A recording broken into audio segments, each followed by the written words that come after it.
오늘 요 끝나면 집에 갑니까? 이렇게 물어보는 사람이 있네. 그럼 집에 가지 뭐 합니까? 집에 가거나 여기서 공부해야지. 지금 여러분들이 그 5월달하고 6월 초까지는 조금 고생을 좀 하셔야 됩니다. 지금 아마 그 조금 보시는 건 모르겠지만 지금 특강 일정이 좀 쭉 잡혀 있는데, 그래서 뭐 여러분들이 좀 부담이 되시기는 한데 조금 뭐 집중해서 5월 달부터 6월 초까지 좀 고생을 좀 하시고, 그러면은 좀 여름이 좀 편안합니다. 편안하고, 그다음 또 이제 9월 달 정도 가면은 또 좀 고생을 좀 하고 마지막에 그 단계가 좀 있거든요. 그래서 민법은 이제 오늘 요 강의가 끝나면은 그 원래는 한 주 쉬고 이제 그 다음 특강으로 들어가는데 지금 시간이 잘 안 나요. 그래서 우선은 민법은 일정에서 다른 과목이 우선입니다. 다른 선생님이 우선이단 말이에요. 저보다는. 왜 그러냐? 다른 선생님은 우리 학우만 오는 게 아니거든요. 그래서 일정이 다른 선생님에 맞게 편성을 하다 보니까 토요일이 많이 들어가잖아요. 지금 특강 일정이. 그래서 일단 앞으로 민법의 그 특강은 토요일이 원칙인데, 토요일이 뭔가 잡히면은 금요일 오후로 넘어옵니다. 무조건.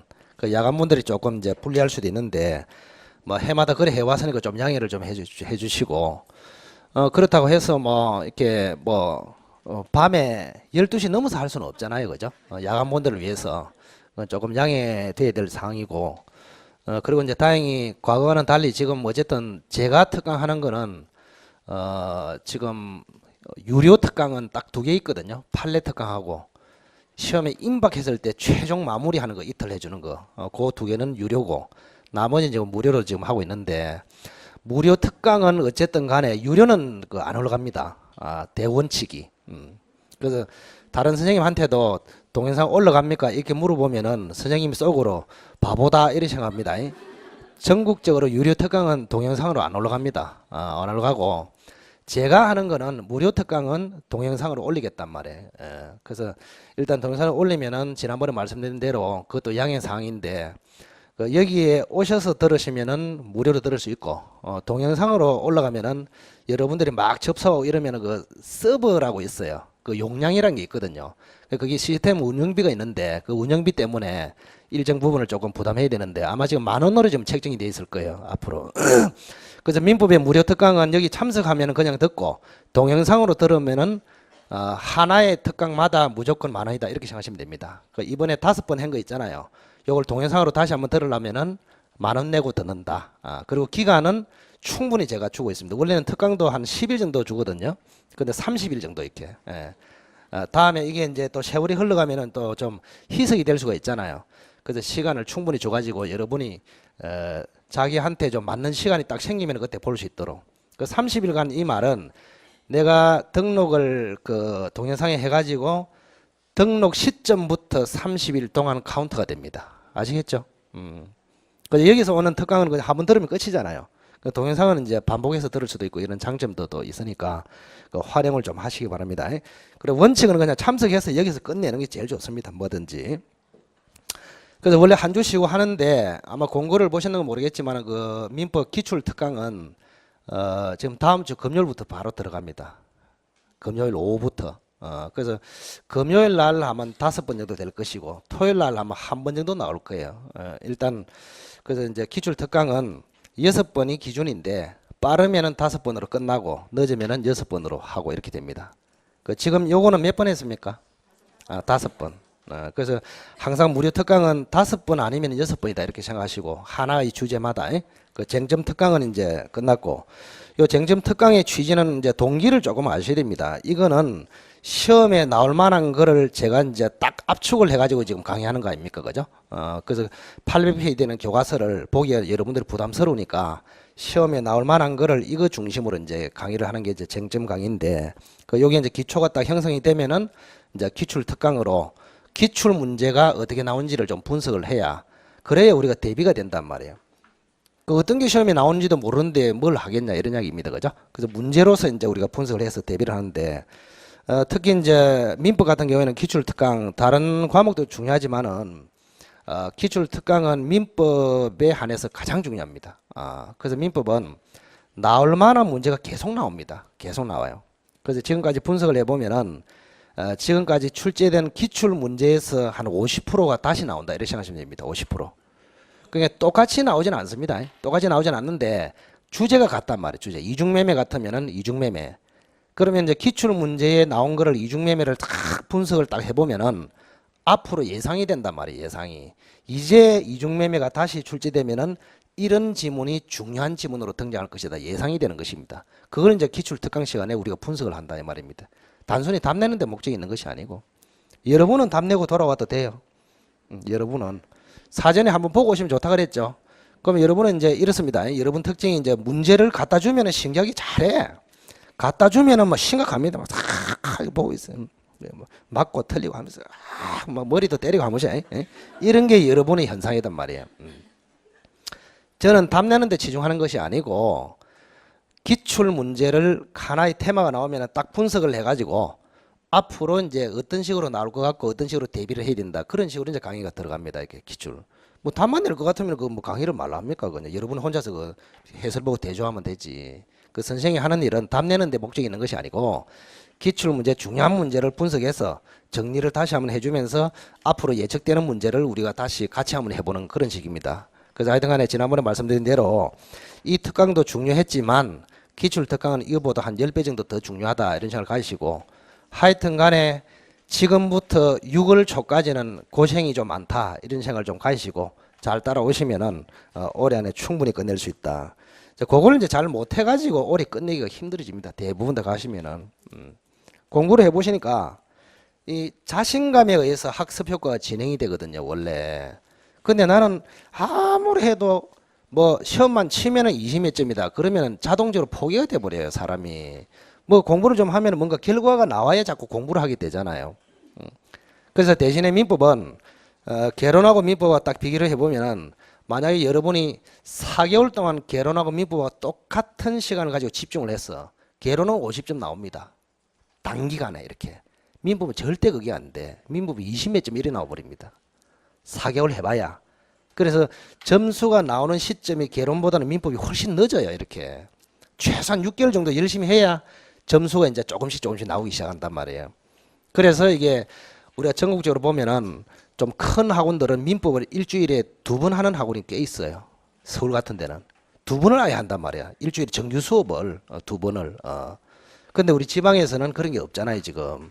그러니까 우리 학원은 다행히 제가 강의하기 때문에 2번 하는 것처럼 지금 효과를 가지려고 지금 하고 있단 말이야. 그러니까 다른 학원들은 얼마나 힘들겠습니까? 이 민법이 극복이 안 되면은 우선 여러분들이 시험 되기가 좀 힘들어요. 왜? 이게 안 되면은 등기법도 잘 몰라. 사실 중개법의 기초도 여기에 다 들어 있습니다. 실제로. 그래서 여러분들이 민법을 좀 잘해야 다른 법 과목에 도움 많이 되니까 어쨌든 간에 열심히 해가지고 한 6월 초까지는 좀 이렇게 1차 정도는 조금 잡아놓겠다 이런 생각을 좀 가져야 됩니다. 자, 하나 물어볼까요? 만약에 내가 8월 달에 갔는데 1차 모의고사를 봤어. 40점도 안 나왔어. 그러면은 옆에서 주 때려도 2차 공부를 포기해버립니다. 맞잖아요. 지금 1차도 안 되는 판에 무슨 2차 1이 돼버립니다. 전부 다. 그 지금은 여러분들이 아직 모르는데 7, 8월 정도 가면은 생각이 이제 확 달라집니다. 이 분위기 자체가 이제 서로 이야기하면서 니는 끝까지 할래 어쩌려면서 떨리는 목소리로 니는 뭐 끝까지 가나 어쩌나 하면서 나 어쩌고 싶다 하면서 한 8월달 되면 전부 다 그런 이야기입니다. 전부 다 전부 다 그런 이야기야. 그래서 1차가 조기에 안정이 안 되면 2차 강의실에서 학생들이 다 빠져버립니다. 1차 공부한다고 난립니다 그때. 그러면은 그 2차 공부라는 것도 뭐에 달려 있습니까? 1차에 달려 있어. 결국에는 1차가 조기에 안정이 되면은 2차까지 끝까지 가는 것이고 1차가 빨리 안정이 안 되면은 2차를 포기해버린단 말이에요. 그래서 개론 선생이나 제 임무가 막중합니다. 여러분이 2차까지 끝까지 포기 안 하고 가게 하기 위해서는 1차를 조기에 빨리 이제 해야 되는데, 그런데 민법은 이게 조기에가 굉장히 힘들단 말이에요, 이게. 그래서 여러분들에게 당부드리는 것이 정규 수업뿐만 아니고 뭐 각종 특강도 민법은 무조건 무료 특강 이런 것도 아이 공짜니까 뭐 빠져도 괜찮네 공짜니까 이런 생각하면 안 돼. 무조건 다 들어야 됩니다. 무조건 다 듣고 그래 개론하고 보조가 돼가지고 한 7을 8다 가면은 60점에 육박한단 말이야. 그러면 1차가 안정되면은 2차까지 끝까지 가져갈 수 있다. 논리적으로. 시험장에서도 마찬가지예요. 여러분은 오전에 이제 민법과 개론하고 시험 치고 좀 쉬었다가 2차를 치잖아요. 그러면은 1차를 시험을 딱 치고 나면은 감이 조금 옵니다. 내가 될 것 같다. 무조건 될 것 같다. 무조건 안 될 것 같다. 모르겠다. 딱 세 종류입니다. 느낌이.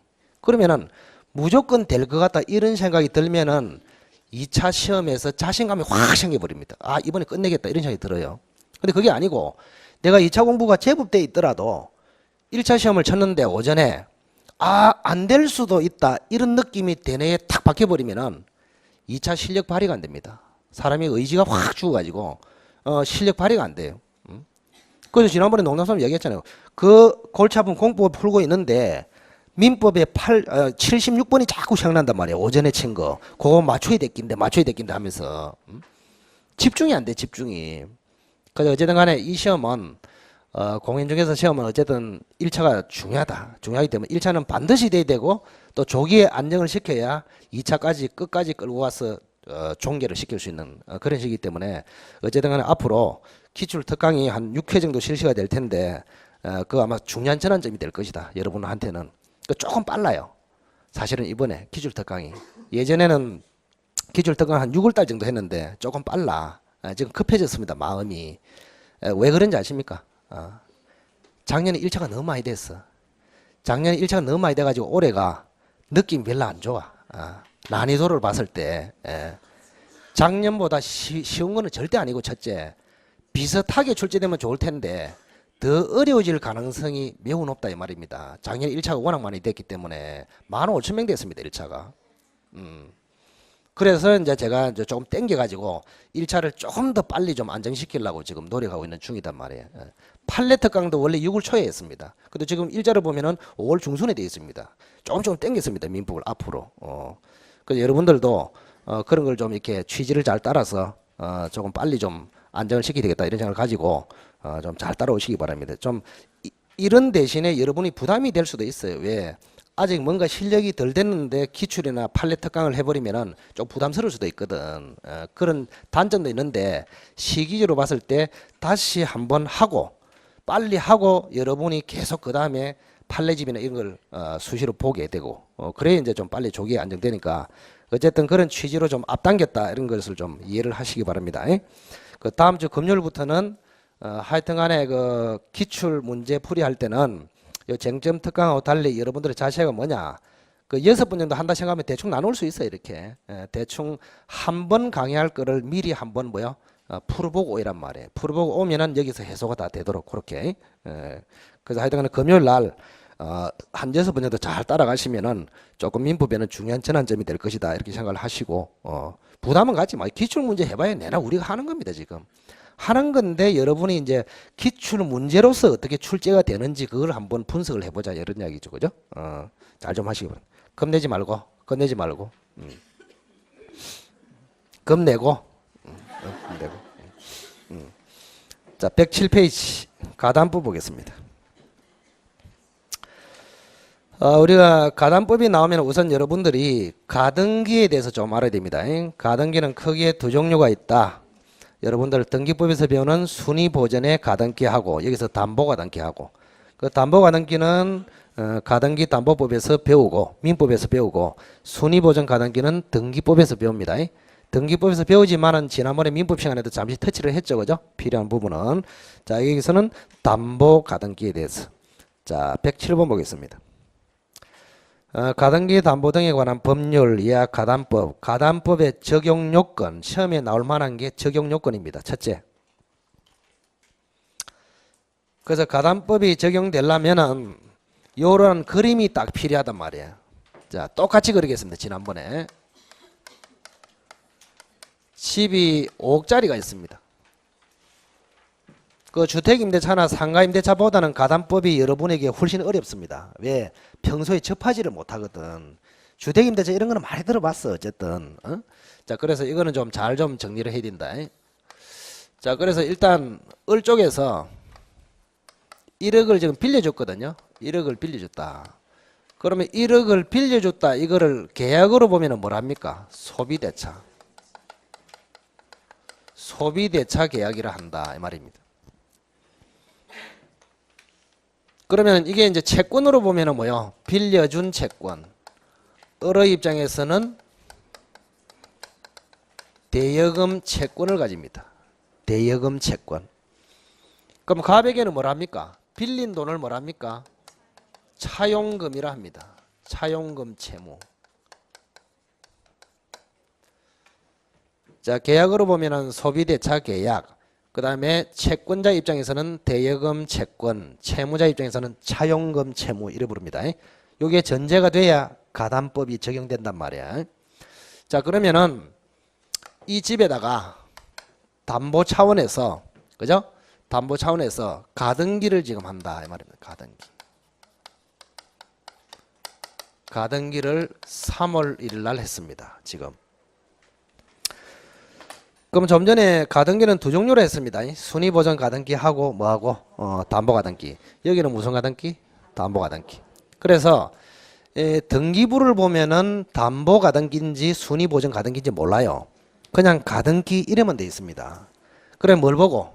계약을 보고. 그래서 돈을 빌려줬다. 소비대차, 또 대출약정, 대여금 채권, 차용금 채무 이런 말이 나와야 담보 가등기가 된다 이 말입니다. 만약 이것이 소비대차 대신에 매매, 정여, 교환 이래 돼버리면 뭐다? 순위보전 가등기. 아시겠죠? 그래서 계약서를 보고 판단한다 이렇게 생각하시고. 자, 그러면은 여기 한번 보세요. 갑하고 을 사이에 지금 대여금 채권이 있단 말이에요. 대여금 채권. 을 쪽에서 쳐다보겠습니다. 대여금 채권. 그러면 이 채권을 담보할 목적으로 가등기를 했으니까 을은 뭘 하느냐? 을을 가등기 담보권자다. 이렇게 부릅니다. 가등기 담보권자. 그래서 을은 갑에 대한 1억에 대한 대여금 채권을 담보할 목적으로 가등기 담보권을 잡았다 이 말입니다. 저당권하고 같이 생각하시면 됩니다. 을이 갑에게 1억을 빌려주고 뭘 잡았다? 저당권을 잡았다. 을이 갑에게 1억을 빌려주고 가등기 담보권을 잡았다. 저당권하고 같이 취급하면 됩니다. 머릿속으로. 자, 그러면 여기 한번 봅시다. 여기 보시면은 지금 여기서 이제 특징이 요것만 있으면 가담법이 적용되기가 힘들어요. 아직까지는. 그러면은 갑하고 을 사이에 뭐를 약속했느냐? 잘 보세요. 여기가 1월 1일이야. 1월 1일. 여기가 12월 31일입니다. 이렇게.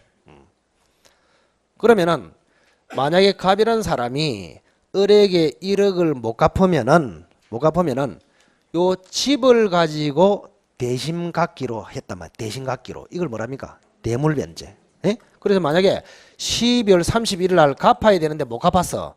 그러면 집으로 대신 갚아라 이거예요. 집으로. 그걸 대물변제라 합니다. 대물변제. 그래서 민법은 좀 천천히 해야 됩니다. 읽을 때도 천천히 뭐든지. 대물변제. 예? 그러니까 돈 대신에 물건으로 변제한다 이런 뜻입니다. 그러니까 1억 대신에 집으로 변제한다. 이건 뭐요? 대물변제. 근데 대물변제를 하면 어떤 현상이 일어납니까? 가만 보세요. 을이 폭리를 취하잖아요. 1억을 빌려주는데 5억짜리를 먹어버리잖아요. 그래서 폭리 때문에 뭐요? 가담법을 적용해서 청산하겠다. 이게 뭐요? 가담법이다 말이에요. 근본적으로. 그러면은 이때 12월 31일 날 1억을 못 갚으면은 집으로 대신해서 갚아야 합니다. 이게 대물변제입니다. 그러면은 1년 전에 미리 1년 후에 1억을 못 갚으면은 집으로 대신 갚겠다고 1년 전에 미리 약속을 해놔야 됩니다. 1년 전에 미리 약속한다를 뭐랍니까? 예약이라 한단 말이야. 뭐 예약? 대물변제. 대물변제 예약. 요게 반드시 들어가야 된다 이 말입니다. 요게. 갑니가 1년 후에 1억을 못 갚으면은 집으로 대신 갚아야 된다고 미리 서로 약속을 했단 말이에요. 약속을. 대물변제 예약. 이게 들어가야 됩니다. 자, 그러면 보세요. 여기 특징을 보면은 첫째는 소비 대차상의 채권이고, 맞죠? 그다음 뭐가 있고? 대물 변제 예약이 있고, 그 다음에 채권자 앞으로 뭐가 돼 있고? 가등기가 돼 있고, 그 다음에 네 번째가 뭐냐? 예약 당시에 목적물이 있잖아요. 그죠? 목적물의 시가가 뭐보다 커야 합니까? 예, 원리금보다 커야 한다 이 말입니다. 이게 네 번째 적용 요건이다 이 말입니다. 그림을 딱 보고 여러분들이 해야 된다. 그래서 가담법이 적용되기 위한 네 가지 요건이 뭡니까? 이렇게 물어보면은 소비 대차상의 대여금 채권을 담보할 목적으로 하고, 그 다음에 만약에 1억을 갚지 못하면 물건으로 대신 갚기로 미리 약속해야 되고, 그 다음에 채권자 앞으로 뭐가 돼야 되고 가등기가 돼야 하고, 그 다음에 예약 당시에 목적물의 시가가 원리금을 초과해야 되고. 맞죠? 1억을 빌려주는데 5억짜리죠. 만약에 예를 들어서 1억을 빌려주는데 9천짜리 집에다가 가등기를 잡았다. 그러면은 가담법이 적용된다 안 된다? 안 되잖아요. 이때는 폭리가 안 되기 때문에 청산할 필요가 없단 말이에요. 그래서 이 네 가지 요건을 잘 기억해야 된다. 자, 이 그림을 보면서 한번 읽어보겠습니다. 1번 소비대차 계약상의 채권을 피담보 채권으로 할 것. 1번. 2번 대몰 변제 예약 괄호 안에 자 뭐라고요? 대몰 변제 예약 또는 매매 예약. 뭐 매매 예약도 있는데 99%는 대몰 변제 예약입니다. 자, 대몰 변제 예약 또는 매매 예약이 있을 것. 3번에 채권자 명의로 즉 을 명의로 등기나 가등기 또는 등록이 되었을 것. 등기되면은 양도담보, 가등기되면은 가등기담보. 등록은 이제 자동차, 중기, 선박, 항공기 있잖아요, 그죠? 그걸 이야기합니다. 시험은 잘 안 나오고. 그 등기되면은 뭐라고요? 양도담보. 가등기되면은 가등기담보. 그다음 4번이 중요하다 그랬죠. 예약 당시 무슨 예약 당시? 대몰 변제 예약 당시. 예약 당시의 목적물의 가액이 채무 원리금을 초과할 것. 자, 괄호 안에는 그 최근 판례입니다. 선순위 저당권이 존재하는 경우에는 목적물 가액에서 피담보 채권액을 공제한 나머지 가액이 초과해야 적용된다는 것이 최근 판례의 입장이다. 자, 여기 잠시만 보세요. 만약에 이 집에 A라는 사람이 저당권을 2월 1일 날 지금 잡고 있었다 이 말입니다. 저당권을. 그러면은 이 빌려준 돈이 얼마냐? 4억이야. 이리 돼 버렸어. 가담법이 적용될까? 이런 이야기입니다. 계산은 어떻게 합니까? 대물 변제 예약 당시에 목적물의 시가에서 4억을 뺀 나머지가 1억 원리금을 초과해야 적용된단 말이에요. 계산이. 왜 그렇습니까? 이 A라는 사람이 4억을 제일 먼저 먹어버린단 말이야. 그럼 4억을 먹어버리면 목적물의 가치는 1억밖에 안 되잖아요. 맞죠? 1억이고 원리금은 얼마고 1억이 넘고 이래 되잖아요. 그럼 원리금은 목적물을 초과한다, 초과 안 한다, 초과 안 한다. 그러면 가담법이 적용 안 된다 이래 되는 것입니다. 아시겠죠? 그래서 이 목적물의 선순위 저당권이 있으면은 목적물의 시가에서 피담보 채권액을 뺀 나머지가 원리금을 초과할 때 그때 가담법이 적용된다. 만약에 4억이다. 그러면 초과한다, 초과 안 한다. 초과 안 하죠. 그럼 적용 안 되고 3억이다. 그러면은 초과하죠. 그러면은 뭐요? 적용되고 이렇게 된단 말이에요. 그래서 선순위 저당권이 있을 때는 이 사람도 고려해서 적용 여부를 결정해야 된다. 자, 108번. 가담법에 있어서 실행방법으로 처분청산과 귀속청산이 있는데, 자, 처분청산은 공적 처분청산과 사적 처분청산으로 나누는데, 가담법은 공적 처분청산으로서 경매에 의한 실행을 인정하고 있으나 사적 처분청산은 금지하고 있다. 자, 후자가 뭡니까? 귀속청산이죠. 귀속청산을 원칙으로 하고 있다. 자, 그러면 여기 이제 잠시 한번 보세요. 이 그림을 다시. 가담법이 그래서 어렵습니다. 이건 틀을 좀 잘 잡아놔야 여러분들이 시험장에 가면은 혼동되지 않고, 그죠? 자, 여기 한번 보세요. 자, 거기 보시면은, 이게 이제 실행을 한단 말이에요. 실행. 가담법을 실행을 해. 그러니까 이제 갑이 변제를 못했단 말이에요. 변제. 12월 말에 변제를 못했죠. 그럼 변제를 못하니까 어른 담보권을 뭐 해야 됩니까? 이제 실행해야 된단 말이에요. 실행. 그러면 실행하는 방법이 크게 두 가지가 있단 말이에요. 바로 경매로 들어갈 수 있단 말이에요. 경매 신청. 저당권처럼 해가지고. 이걸 무슨 공적 처분 청산 방법이다. 이렇게 생각하시면 됩니다. 공적 처분 청산. 그러니까 공적 처분 청산으로 경매는 인정하는데 사적 처분 청산은 인정한다, 금지한다? 금지한단 말이야. 그래서 개인적으로 처분해서 하는 것은 안 된다 이런 이야기입니다. 그래서 경매 신청으로 갈 수가 있다. 그러면 이쪽으로 가면은 저당권 같이 취급해버리면 됩니다. 저당권처럼. 그래서 시험에 안 나옵니다. 저당권에서 배우면 되기 때문에. 근데 두 번째는 권리 취득으로 갑니다. 이제 5억짜리 주택을 먹겠다 이 말입니다. 권리 취득으로 간다 이런 이야기입니다. 권리 취득. 권리 취득으로 가는 것을 뭐라고 한다? 귀속청산. 귀속청산이라 한다 이 말입니다. 귀속청산. 그래서 이 경매 신청으로 가면은 저당권으로 취급되고 폭리가 발생하지 않기 때문에 규제할 필요가 없어요.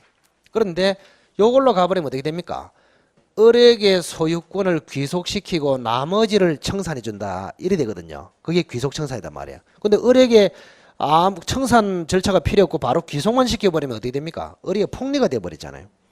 1억을 빌려주는데 5억짜리를 먹잖아요. 그래서 이걸 방지하기 위해서 청산을 해야 된다. 이걸 뭐요? 귀속청산이다. 귀속청산. 그래서 귀속청산 뜻이 뭐냐 이렇게 물어보면은 집에 대한 소유권을 채권자 앞으로 귀속시키고 나머지를 돈으로 청산해라. 이게 뭐야? 귀속청산. 그러면 귀속청산으로 가면은 권리, 즉 소유권을 뭐 한다 말입니까? 취득한다 이 말입니다. 이게 이렇게 한다. 자, 그래서 어쨌든 권리 취득으로 귀속청산 절차를 거쳐야 되는데 귀속청산 절차를 거치는 단계가 4단계가 있다 그랬습니다. 일단은 실행을 뭐 합니까? 통지를 합니다. 통지. 두 번째는 청산 기간. 청산 기간이 경과돼야 합니다. 몇 개월입니까? 2개월이죠. 그죠? 2개월. 그 다음에 세 번째는 뭐 합니까? 청산금. 청산금을 지급해야 됩니다. 네 번째는 뭐 할까요? 가등기에게서 본등기를 해야 된다. 이런 이야기입니다. 자, 그래서 가등기 담보에서 귀속 청산 절차는 이 4단계가 되겠습니다. 4단계. 잘 하시고. 이제 각각의 논점이 들어있는데 그거는 이제 같이 한번 보면서 한번 보시면 되고 4단계를 다 기억하시기 바랍니다.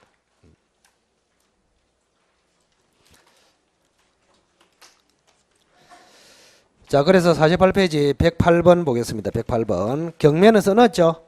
경매는 써놨고 맨 밑에 이 경우 귀속청산 절차는 첫 번째 실행통지, 두 번째 청산기간 경과, 세 번째 청산금 지급, 네 번째 가등기나 등기. 가등기 하면은 가등기 담보, 등기 되면은 양도 담보 이렇게 됩니다. 자, 뒤로 넘겨 보시고.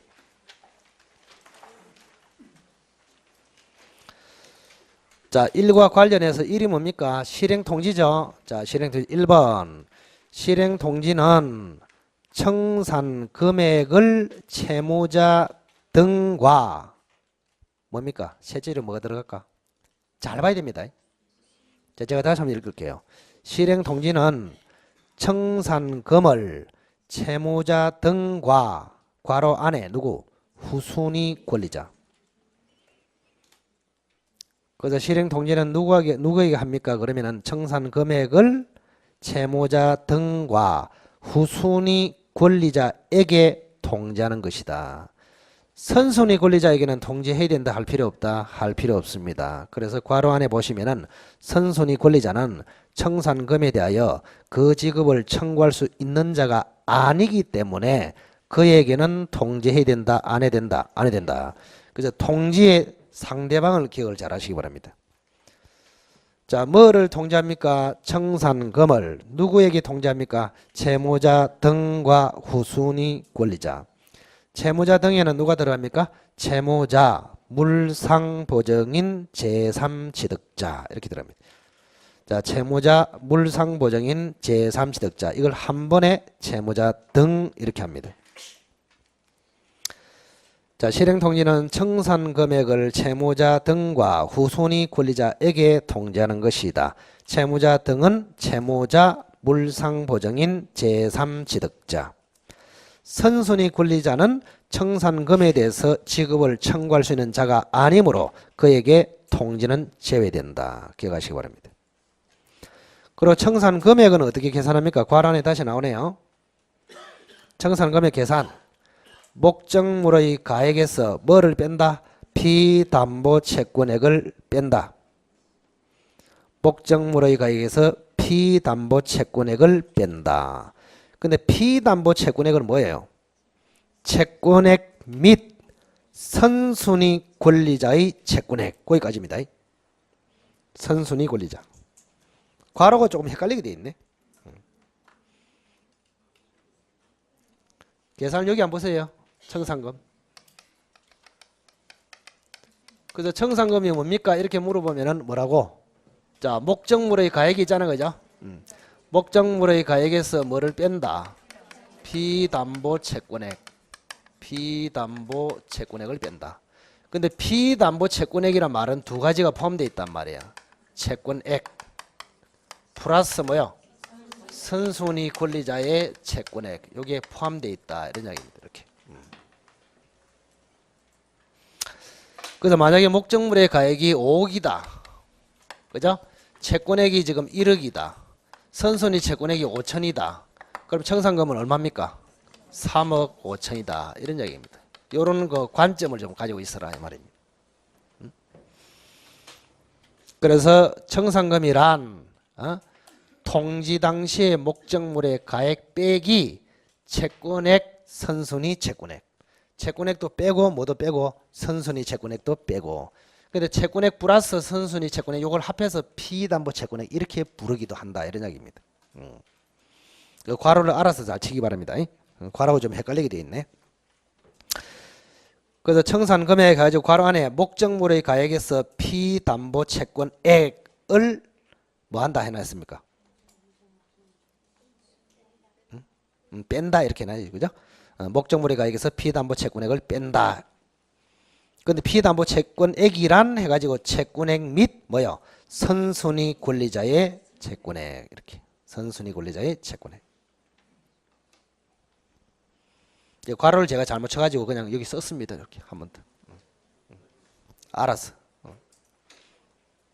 급하게 만들다 보니까 조금 오류가 몇 군데 있습니다. 제가 이걸 작성할 때요. 급하게 이게 한 이틀 정도 딱 제 위에 3층에 있잖아요. 3층에 한 번씩 불 켜져 있죠. 그럼 그때 이거 했단 말이에요. 이거 딱 앉아가지고 책 한 개도 안 보고 그냥 내 머리로 썼습니다. 처음부터 계속 이렇게 논점이 뭐가 있는가를 구상해가지고 그러다 보니까 오류가 조금씩 있단 말이에요. 급하게 하다 보니까 이게 뭐든지 이게 자꾸 이렇게 뭐 몇 번 업데이트를 해야 되는데 자, 그래서 어쨌든 그 청산 금액의 개념을 딱 기억하시라.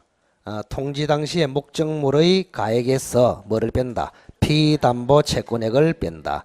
이때 피담보 채권액은 뭐가 들어간다? 채권액 플러스 선순위 권리자의 채권액 이렇게 들어갑니다. 자, 그 다음에 이번에 통지의 중요성 해놨습니다. 채무자 등에 대한 통지는 누락되면은 큰일 납니다.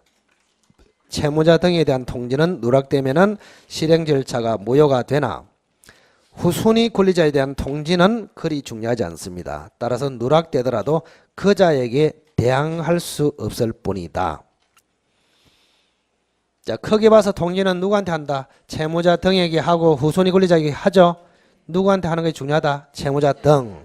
그래서 채무자 등에게 하는 것을 빼먹으면은 청산 절차는 중지되거나 무효가 되어버린다. 그러나 후순위 권리자에 대한 통지는 누락이 되더라도 그대로 진행은 됩니다. 다만 후순위 권리자에게 대항할 수 없을 뿐이다. 자, 통지의 순서 누구에게 먼저 통지합니까? 채무자 등에게 먼저 통지한 후에 그 사실을 후순위 권리자에게 통지한다. 배당 순위는 누가 우선할까요? 후순위 권리자가 우선합니다. 청산금에 대하여 후순위 권리자에게 먼저 배당하고 채무자 등에게 배당한다. 이렇게 됐습니다. 자, 그래서 그건 네 가지를 딱 정리를 잘해야 됩니다.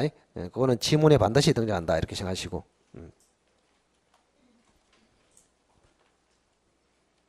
그래서 가담법이 조금 어렵습니다. 생소하기 때문에요. 자, 이와 관련해서 청산기간은 실행통지의 도달시로부터 2개월이다. 2개월. 자, 후순위 저당권자의 경매청구권 이렇게 되어 있습니다. 그 괄호는 한번 보세요. 후순위 저당권자의 경매청구권, 우선 변제를 위한 담보권 실행의 경매가 아닌 특수한 경매권으로 가등기 담보권자의 귀속 청산 절차를 방해하기 위한 것임 이렇게 되어 있단 말이에요. 그래서 후순위 저당권자의 경매청구는 그 중요 표시를 딱 해가지고 특수한 경매청구권이다. 여러분이 알고 있는 통상적인 경매가 아니단 말이에요. 여러분이 알고 있는 경매는 변제기에 변제를 안 하면은 담보 실행을 위한 경매, 그걸 이야기하거든요. 근데 여기에 후순위 저당권자의 경매 청구는 그런 경매가 아니고 귀속 청산 절차를 방해, 깽판, 뒤엎기 위한 권리다 이 말입니다. 방해권, 깽판권, 밥상권 이렇게 했습니다. 자, 그래서 후순위 저당권자의 경매 청구권 행사는 2개월 내에 해야 하며 다만 변제기 도래 전에도 가능하다. 이 문장이 아주 잘 나오죠. 그래서 후순위 저당권자의 경매 청구권은 취지 자체는 귀속 청산 절차를 방해하기 위한 것이고 언제 해야 된다? 청산 기간 내에 2개월 내에 해야 하며 다만 변제기 도래 전에도 가능하다. 이게 제일 중요하죠. 변제기 도래 전에도 가능하다. 다른 경매권은 전부 다 뭐야? 변제기 도래해야 경매가 가능합니다. 근데 요거는 깽판을 치기 위한 수단이기 때문에 변제기 도래 전에도 가능하다. 자, 이 경우에 후순위 저당권자가 경매 신청을 하면은 귀속 청산 절차는 중단되어 경매 절차로 통합해서 진행된다. 자, 3과 관련해서 3이 뭡니까? 청산금 지급이죠. 자, 우리가 여기 한번 보세요. 자, 을앞으로 담보 차원에서 가등기를 했다. 가등기 담보. 을앞으로 가등기를 안 하고 이전 등기 바로 해버려도 되거든요. 본등기. 그럼 무슨 담보를 합니까? 양도담보. 잘 보세요. 자, 을이 갑에게 돈을 빌려주고 담보 차원에서 가등기 할 수도 있고 담보 차원에서 그냥 이전 등기 바로 해버려도 된단 말이에요. 가등기 했을 때는 뭘 한다? 가등기 담보. 이전 등기 했을 때는 뭐라고? 양도담보. 그러니까 양도 받는 방식으로 담보를 잡았다. 이래서 뭐요? 양도담보랍니다. 그러면은 가등기 담보일 때는 을이 소유권을 언제 취득합니까? 본등기 했을 때. 양도담보일 때는 언제 취득합니까? 권리를. 이미 등기돼 있잖아요. 그때는 청산금 지급했을 때. 아시겠죠? 그런 이야기입니다. 자, 그래서 양도담보의 경우에 이미 등기는 되어 있으므로 청산금을 지급함으로써 소유권을 취득하게 된다. 청산금을 지급함으로써 소유권을 취득하게 된다. 자, 100구로 내려옵니다. 가담법에 있어서 채무자 등은 이미 담보권 실행 중이라 하더라도 채무 원리금을 변제하고 채권자 명의의 가등기나 등기 말소를 청구할 수 있는데 말소 등기 청구권이라 합니다. 굉장히 중요하죠. 이것도 말소 등기 청구권. 자, 앞으로 그림 한번 보세요. 지금 을이라는 사람이 을이 가등기를 해도 좋고 본등기를 해도 좋습니다. 가등기를 하면은 가등기 담보, 본등기 하면은 양도 담보 이렇게 돼 있거든요. 그 본등기란 말하는 게 이상합니다. 그래서 가등기 하면은 가등기 담보, 이전 등기 되면은 양도 담보. 그러면은 을이 이미 갑이라는 놈이 12월 31일까지 돈을 안 갚으니까 실행에 들어갔습니다, 이미. 그러면 실행에 들어가더라도 최종적으로 갑에게 한 번 더 기회를 줍니다. 갚도록. 그래서 갑이 원리금을 을에게 갚고 을 명의로 된 가등기나 이전 등기를 말소해서 부동산을 찾아갈 수 있단 말이에요. 이걸 말소 등기 청구 제도로 합니다. 굉장히 중요하죠. 다시 한번. 자, 채권자 을이 이미 담보권 실행에 들어갔더라도 채무자 등은 뭐 할 수 있다? 원리금을 갚고 채권자 앞으로 된 가등기나 이전 등기를 말소해서 부동산을 찾아올 수 있다. 그걸 말소 등기 청구 제도로 합니다. 자, 그러면 이게 말소 등기 청구에서 부동산을 찾아오기 위한 요건이 쭉 나와 있습니다. 이걸 잘 봐야 된다. 그 요건으로 제일 중요한 요건은 뭡니까? 1번 청산금 지급되기 전일 것, 이겁니다. 청산금 지급되기 전일 것. 그래서 채권자 거래 이미 청산금까지 지급했다면은 원리금을 지급하더라도 말소가 된다 안 된다? 안 된단 말이에요. 그 청산금 지급되기 전일 것. 또 2번 변제기로부터 10년이 경과되지 않았을 것. 변제기로부터 10년이 경과되지 않았을 것. 3번 선의의 제3자가 소유권을 취득하지 않았을 것. 이 세 가지를 잘 기억하세요. 이 세 가지 요건을 동시에 충족해야 뭐 할 수 있다? 원리금 갚고 말소 청구해서 부동산을 찾아올 수 있다. 청산금 지급되기 전이고 변제기로부터 10년이 경과되기 전이고 선의의 제3자가 소유권을 취득하기 전이고 이렇습니다. 그럼 이걸 이제 국어상 반대로 이야기하면 어떻습니까? 청산금이 지급되었거나 10년이 경과되었거나 선의의 제3자가 소유권을 취득했다면 말소 청구를 못한다. 그 밑에 써져 있습니다. 자, 그게 이제 가담법의 중요한 출제 포인트가 되겠습니다. 그 세 가지 쟁점 잘 정리하시고. 자, 110번의 집합건물의 소유 및 관리에 관한 법. 이건 전부 다 암기라서 암기 부분이 아닌 것만 지금 정리를 했습니다. 자, 요거는 잠깐 한번 보시면은 집합건물은 암기라서 이거는 뭐 마지막에 봐도 되는데 우리가 기본 틀은 좀 알고 있어야 되거든요. 그래서 일단은 그림을 그려보면은 지난번에도 한번 그려봤지만 자, 이게 아파트라고 생각을 하시고 머릿속으로 그림을 딱 그리시기 바랍니다. 요게 이제 아파트가 소지하는 대지입니다. 요거는 이제 뭐 놀이터나 테니스장이다 이렇게 생각하시고 요 세 가지 그림만 있으면 개념은 다 잡을 수 있다. 그리고 이제 요거 이제 건물이잖아요, 그죠? 건물. 요 두 개는 이제 지금 땅이단 말이야, 대지단 말이야, 대지 이렇게. 자, 건물에는 우선 크게 두 종류로 나눕니다. 이 전체를 뭐랍니까? 전체. 집합 건물. 집합 건물이라 한다. 이렇게. 요 하나를 101호. 요 하나를 뭐랍니까? 구분 건물. 크게 이렇게 우선 나누시라 이 말이에요. 집합 건물 몇 개? 1개. 구분 건물 몇 개? 9개. 물건 몇 개? 1개. 아시겠죠? 물건은 집합 건물 1개를 이야기합니다. 근데 구분 소유권은 몇 개입니까? 9개. 그러니까 하나의 건물 일부의 하나의 구분 소유권이죠. 그래서 지난번에 일물 일권주의 예외하면서 뭐라 했습니까? 건물의 일부에 대해서도 가능한 것이 두 개 있다 그랬습니다. 뭐 전세권하고 구분 소유권. 집합 건물 중에 일부 아닙니까? 집합 건물 전체 중에 일부에 대해서 하나의 구분 소유권. 일물 일권주의의 예외다 이야기입니다. 자, 구분 건물은 다시 크게 두 가지로 전적으로 소유하는 부분을 말합니까? 전유 부분. 여기는 갑이 단독 소유합니다. 단독 소유. 단독 소유한다. 혼자서 전유 부분. 그 다음에 단독 소유가 아니고 다른 사람하고 같이 공동 소유하는 부분을 뭐랍니까? 공용 부분이라 합니다. 공용 부분. 공동으로 사용하는 부분이다 이런 뜻입니다. 공용 부분. 공용 부분도 다시 두 가지가 있습니다. 두 가지. 하나는 뭡니까? 하나는 구조상 생긴 꼴이 벌써 공용으로 되어 있단 말이에요. 구조상. 하나는 생긴 꼴은 전혀 부분인데 합의로 규약으로 공용 부분으로 만들었다. 이 규약상 공용 부분 이렇게 있단 말이에요.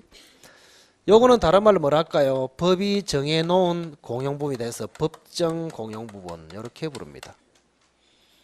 자, 구조상 공용 부분, 법정 공용 부분. 요거는 뭡니까? 엘리베이터, 복도, 계단 이런 거. 자, 요거하고 이제 구분을 좀 해야 되는데 여러분들이 자, 우선은 요게 주권입니다. 주권이고 공용 부분에 대한 권리가 종권이에요. 종권. 주권과 종권 이론이 적용됩니다. 그래서 전유 부분이 만약에 남에게 넘어가면 뭐도 넘어간단 말입니까? 공용 부분도 따라서 넘어간다 이런 이야기죠. 자, 기억하시고. 그리고 중요한 것은 요 구조상 공용 부분은 요거는 절대 등기가 안 됩니다. 등기가 안 돼. 등기부를 눈을 씻고 봐도 안 나타나 있다 이런 얘기. 등기가 안 됩니다. 근데 규약상 공용 부분은 조심해야 됩니다. 처음에는 등기가 됩니다. 물론 표제부만 설치가 됩니다.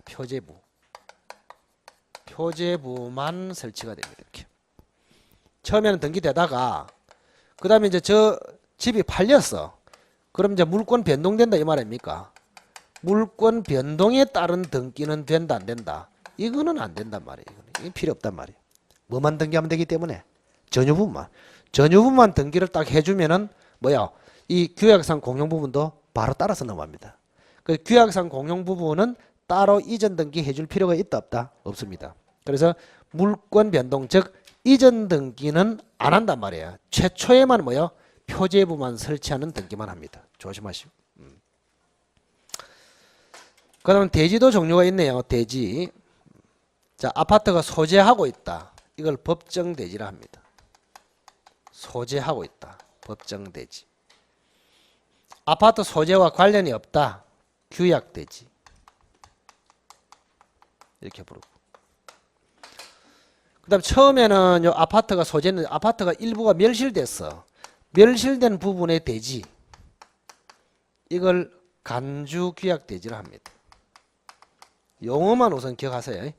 간주규약대지 이렇게 부릅니다. 세 가지. 그럼 이러한 권리도 대지사용권이라 합니다. 대지사용권.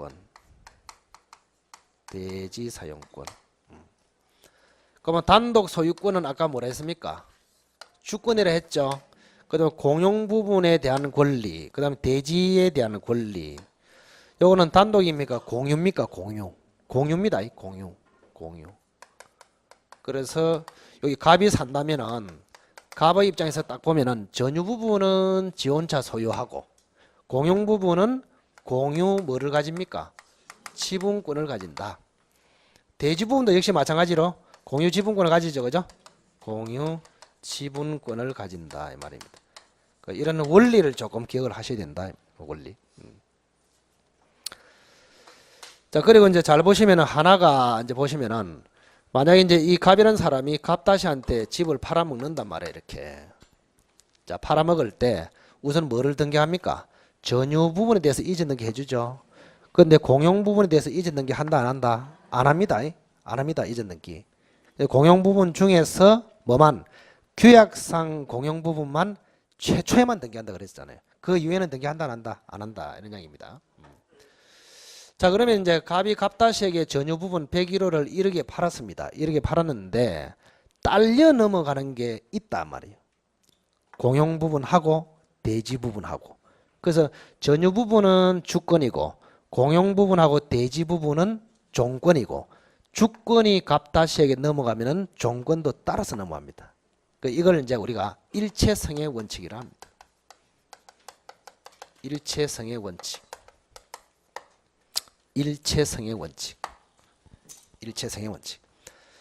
그럼 일체로 움직여라 이 말입니다. 너희들은 운명이 같기 때문에 일체로 움직이라. 그럼 이 같은 말이 뭐예요? 분리하는 것이 가능하다, 불가능하다? 불가능하다. 분리 처분하지 마라 이런 얘기. 분리 처분 금지. 같은 말. 그래서 전유 부분이 가는 대로 공용 부분과 대지도 따라가라 이 말입니다. 그게 일체성의 원칙. 그래서 전유 부분만 갑 다시 니한테 가고 복도는 그냥 갑 내가 하겠다. 이거 된다 안 된다? 안 된단 말이에요. 조심해야 됩니다. 그래서 분리 처분이 안 된다 이런 이야기입니다. 자, 이것도 상상을 해보면 되겠죠. 한번 상상을, 법은 상상을 잘해야 돼. 그래서 미술 잘하는 사람이 법을 잘합니다, 원래. 그림 잘 그리고 상상력 있는 사람들이. 이거 보세요, 갑이. 이거 복도단 말이에요. 복도. 그래서 갑이 이제 갑다시한테 1억의 아파트를 팔았어. 갑이 이제 민법 공부한 사람입니다. 중개사 공부하고 있는 사람. 그래서 이제 저한테 강의를 들었어. 갑이 갑다시를 부릅니다. 갑다시 1억 5일 하면서. 니한테 이 아파트를 1억에 넘기는데 거저다 거저. 자, 따라와 봐라. 복도 마음에 드나? 따라 넘어간다. 자, 여기 밟아봐라. 넘어간다. 테니스 좋아한다며 밟아봐라. 넘어간다. 이런 짓 하는 사람 봤습니까? 말 안 해도 그냥 자동으로 넘어가 버립니다.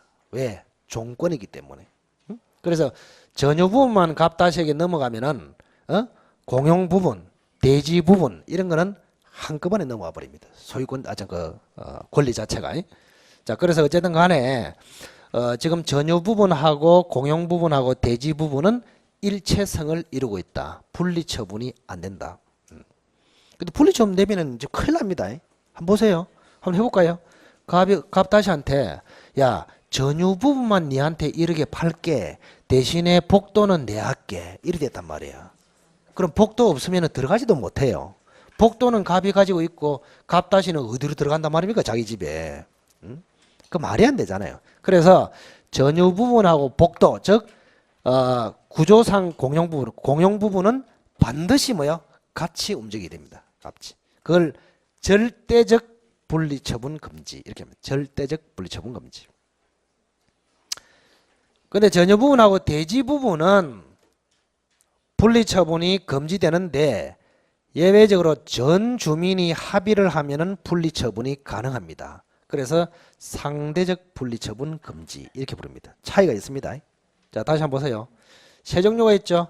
전유 부분, 공용 부분, 대지 세 종류가 있잖아요. 그러면 공용 부분하고 전유 부분은 절대 분리가 된다 안 된다? 안 된다. 그걸 말한다. 절대적 분리처분 금지. 근데 전유 부분하고 대지는 원칙은 분리처분이 안 되는데 아파트 전체 주민의 규약으로 예외적으로 분리처분이 가능하단 말이에요. 그걸 말한다. 상대적 분리처분 금지. 아시겠죠? 그렇게 좀 기억을 하시고. 자, 교재를 한번 봅시다. 잠시. 49페이지 맨 밑에 110번 개념 체계와 관련하여 1번 건물 부분으로 1번 한 동 전체는 집합 건물이라 하고 각 구분된 부분을 구분 건물이라 한다. 뒤로 넘겨 보시고. 자, 이러한 구분 건물은 다시 전유 부분과 공용 부분으로 나누고 공용 부분에는 구조상 공용 부분, 즉 법정 공용 부분과 규약상 공용 부분. 규약상 공용 부분 괄 안에 보세요. 원래는 전유 부분이었으나 규약으로 공용 부분이 된 경우다. 이렇게 되어 있습니다. 자, 이번에 대지 부분. 법정 대지. 건물 자체가 앉아있는 부지. 규약 대지. 건물 소재와 관련이 없는 대지. 간주 규약 대지. 처음에는 건물이 소재하고 있었는데 이후에 건물이 멸실된 부분의 대지. 그게 간주 규약 대지입니다. 자, 3번. 권리와 관련해서 전유 부분에 대하여는 단독 소유권이고 단독 소유권. 공용 부분이나 대지 사용권에 대하여는 공유 지분권으로 되어 있으며 전유 부분에 대한 권리가 주된 권리이고 공용 부분이나 대지에 대한 권리는 종된 권리가 된다. 자, 4번. 전유 부분과 공용 부분은 절대적으로 분리 처분이 될 수 없고 전유 부분과 대지 사용권은 원칙은 분리 처분이 되지 않으나 예외적으로 규약에 의해서 분리 처분이 가능하다. 전자를 뭐라고? 절대적 일체성, 후자를 상대적 일체성. 자, 일체성이라는 말은 분리 처분 금지 이 말입니다. 분리 처분 금지. 오늘은 그 양으로 봐서 여러분이 꼭 일찍 좀 가야 될 것 같은 그런 느낌 들죠, 그죠? 그 뒤에 실명법 할 게 좀 있는데, 잠시만 커피 한 잔 마시고 실명법 들어가겠습니다. 여러분은 전부 다 순전히 페이지를 가지고 한다, 페이지를 가지고. 좀 쉬었다가.